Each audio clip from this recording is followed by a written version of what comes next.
अब second question ये है हमारे पास कि अगर मैं भगवान में डिसबिलीव करता हूँ और इसके पीछे घमंड भी नहीं है, तो भगवान को ना मानने के पीछे क्या रीज़न है?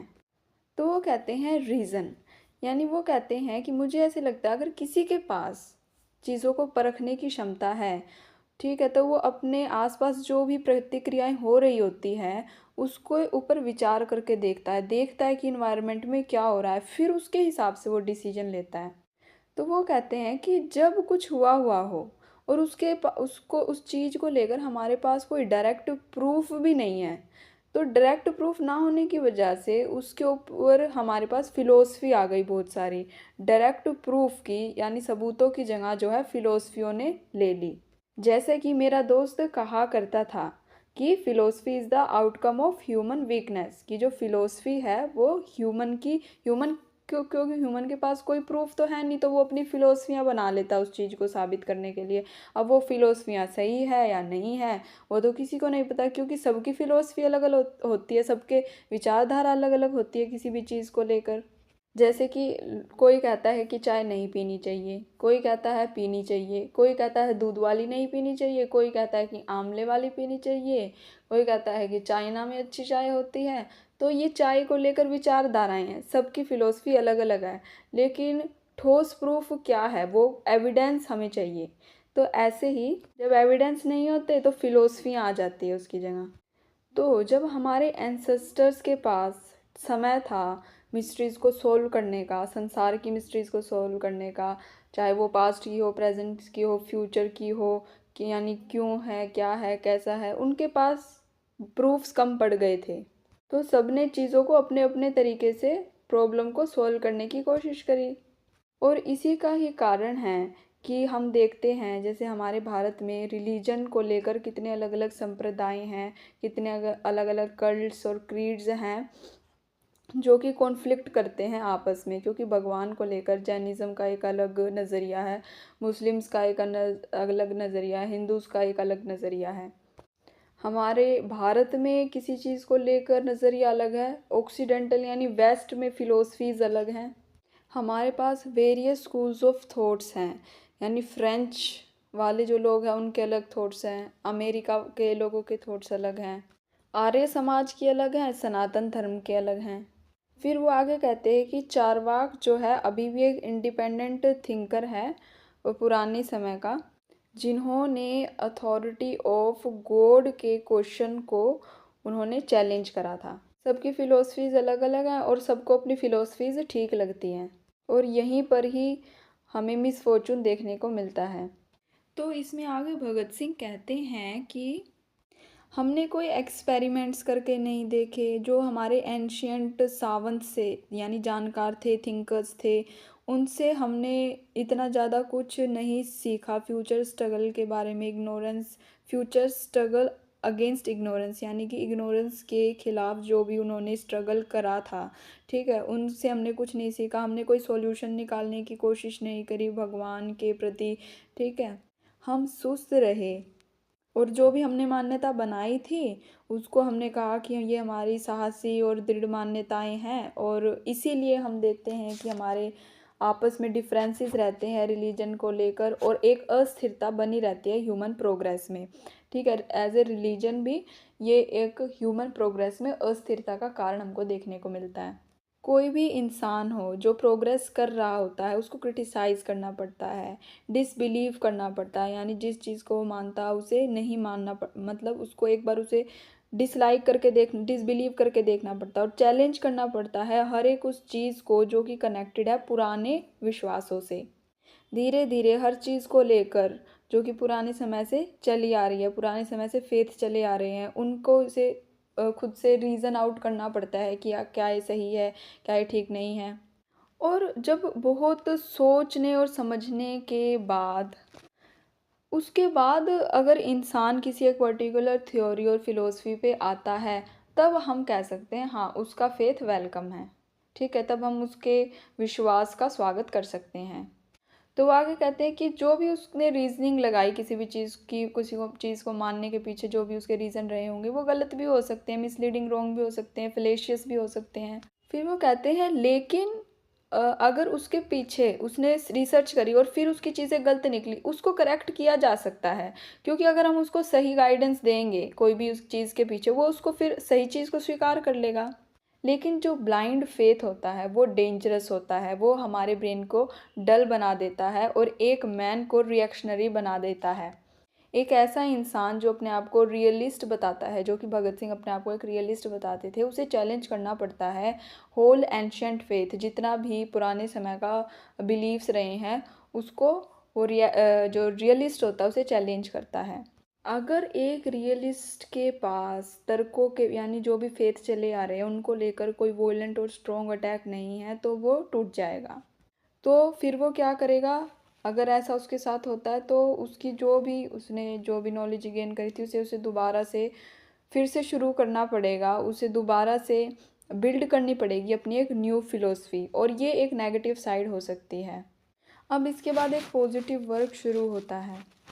तो जिस पर्पज़ में जिस थ्योरी में हम फेल हो गए थे, अब उसके लिए हम ओल्ड फेथ को दोबारा रिवाइज करते हैं, देखते हैं और फिर से हम रिकंस्ट्रक्ट करते हैं अपना फेथ।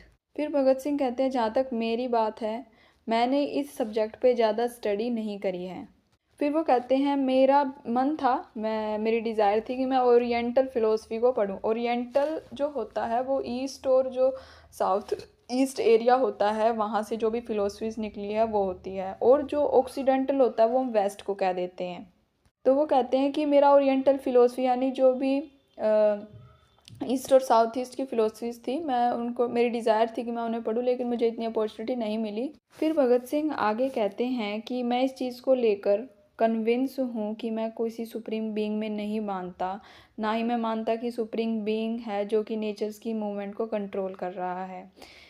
हम नेचर को मानते हैं, और जितनी भी प्रोग्रेसिव मूवमेंट्स हो रही है, ठीक है, वो मैन करने लग रहा है नेचर के ऊपर सर्विस करके।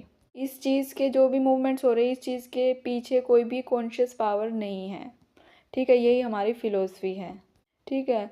As far the negative side, वो कहते हैं कि हम जो बिलीवर्स हैं, जो फेथ में विश्वास रखते हैं, हम उनसे क्वेश्चन पूछते हैं। तो भगत सिंह कहते हैं, अब जो भगवान में विश्वास रखते हैं हम उनसे क्वेश्चन करते हैं कि अगर तुम भगवान में मानते हो, अगर कोई ऑलमाइटी है, ठीक है, भगवान को ही ऑलमाइटी का है कि अगर कोई ऐसा भगवान है जो सब कुछ जानता है, हर जगह व्याप्त है, हर जगह प्रेजेंट है, ठीक है, तो अर्थ किसने बनाई, ये वर्ल्ड किसने बनाया, प्लीज़ मुझे बताइए कि उसने ये अर्थ क्यों बनाई, ये संसार जिसमें इतनी मिजरीज़ हैं, इटर्नल कॉम्बिनेशन ऑफ ट्रेजिडीज़ हैं, कोई भी सिंगल आदमी परफेक्टली सेटिस्फाइड नहीं है, तो ऐसा क्यों है? वो कहते हैं कि pray don't say that it is his law, सिर्फ ऐसा मत कहो कि ये भगवान का विधि विधान है। अगर भगवान जो है बाउंड है किसी चीज़ को लेकर, तो वह ओमनीपोटेंट तो हो ही नहीं सकते। अगर भगवान भी किसी चीज़ को लेकर जो है बाध्य है, तो इसका मतलब भगवान भी स्लेव है। और ऐसा मत कहना कि भगवान को इस चीज़ में मज़ा आता है।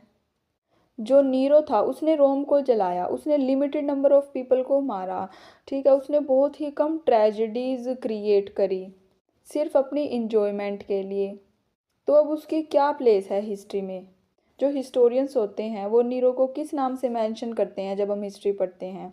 उसे सिर्फ हम ऐसे ही जानते हैं जो कि एक क्रूर, टायरेंट, हर्टलेस, विकेड था, विकेड इंसान था एक। दूसरी तरफ हम चंगेज़ खान को देखते हैं जिसने हज़ारों लाखों लोगों को मार दिया सिर्फ अपनी खुशी के लिए, और इसलिए हम चंगेज़ खान के नाम से भी नफ़रत करते हैं। तो आप अपने ऑलमाइटी को कैसे जस्टिफाई करेंगे, इटर्नल नीरो को कैसे जस्टिफाई करेंगे जिसने इन्यूमरेबल ट्रेजेडीज़ करी हर मिनट हर घंटे? आप कैसे चंगेज़ खान की हरकतों को, उसके मूवमेंट्स को कैसे सपोर्ट करोगे?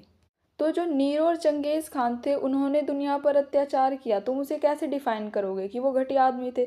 तो अगर भगवान ने ये दुनिया बनाई और इस दुनिया में इतनी सारी ख़राब चीज़ें हैं, ट्रेजिडीज़ हैं, ठीक है, तो आप भगवान को कैसे डिसाइड करोगे? क्या भगवान भी अच्छे नहीं हैं? इस चीज़ के लिए आप क्या जस्टिफिकेशन दोगे? क्या जो इनोसेंट सफ़रर्स थे क्या आप उनको अवॉर्ड दोगे? क्या जो रॉन्ग डूअर्स थे आप उनको पनिश करोगे? क्या उनके साथ आप ज़ोर ज़बरदस्ती करोगे और कहोगे कि जो घाव तुमने लोगों को दिए उन पर ऑइंटमेंट्स लगाओ? क्या ऐसा कर सकते हो? तो पहले क्या होता था, विदेशों में ग्लैडिएटर्स लड़ाई करते थे और शायद कुछ सिस्टम होगा कि जो हार जाता है उसको शेर के आगे छोड़ देते थे। ठीक है, तो जो भगत सिंह है वो कहते हैं कि आप कैसे सपोर्ट करोगे ग्लैडिएटर्स के इंस्टीट्यूशंस को, कि ठीक है उनको क्या करते थे, अगर किसी को शेर के आगे डाल देंगे, ठीक है, जो कि आधा भूखा है, तो आप क्या आशा करोगे कि वो जो है शेर से एक इंसान कैसे बच सकता है? नहीं बच सकता। तो भगत सिंह कहते हैं मैं ये ऐसे इसलिए पूछ रहा हूँ क्योंकि जैसे जितने भी क्रूर राजा रहे हैं हम उनको अच्छा नहीं मानते, ठीक है, उन्होंने ट्रेजेडीज क्रिएट करी है।